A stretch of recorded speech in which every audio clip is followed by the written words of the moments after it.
I was never the best at any level growing up. I was never the best. And I love that because I always had something to strive for. I think my journey starts back to whenever I got drafted by the New York Mets out of high school in the 22nd round in 2012. By that time, I decided to go to TCU.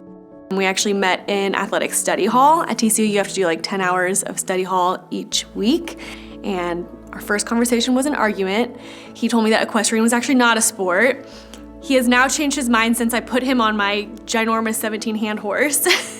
So I went to TCU and I didn't get a ton of playing time, and I wasn't very happy with my playing time. I believe I got like 7 innings that year, and I transferred to a local junior college, Weatherford College. The coach there, Flint Wallace, was just did such a great job with me, helping me throw harder. And so the Cincinnati Reds drafted me in the 5th round after my year at Weatherford College, which was 2014.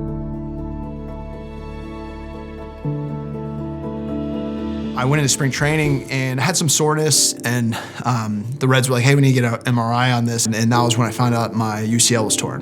You know, devastating at that time. Your whole life flashes before your eyes. You're a minor league baseball player. You're making $8,000 a year. Where your hope is at is being just immediately taken away.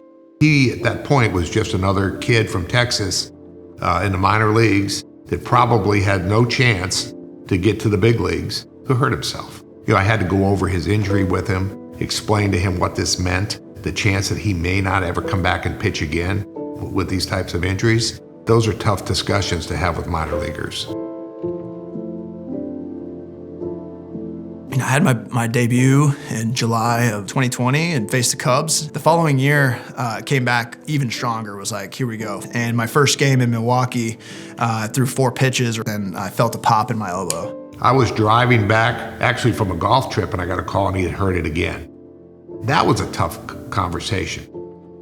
He came back from this, like, second operation, and he built himself all the way up to the big leagues again. Nobody thought he would, but he did. I think at this point, we're now addicted to this roller coaster we've been on with baseball. I think if you told him when he was drafted, you're gonna make it to the big leagues and you're gonna get 5 years of service time, he'd be like, what? Because he's always said, he was never the best guy on the team. He always had to try 10 times harder than everyone else. You're pulling for a guy who's worked so hard, who's such an underdog, who's made it to the big leagues now twice, 3 times actually. Many people like that, punch, you're out, you're gone, you're bitter, you're angry, all sorts of things to blame, not him.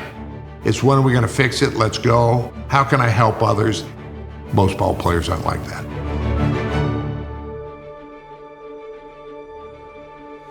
So the flexor fully tore off the bone this time. I was a little bit nervous about watching the surgery. He really wanted me to. It's not a simple operation. You want to talk about teamwork, just see that whole team working together. Be able to sew it back, whip stitch, internal brace, flexor mask back on. Okay, I trust you guys.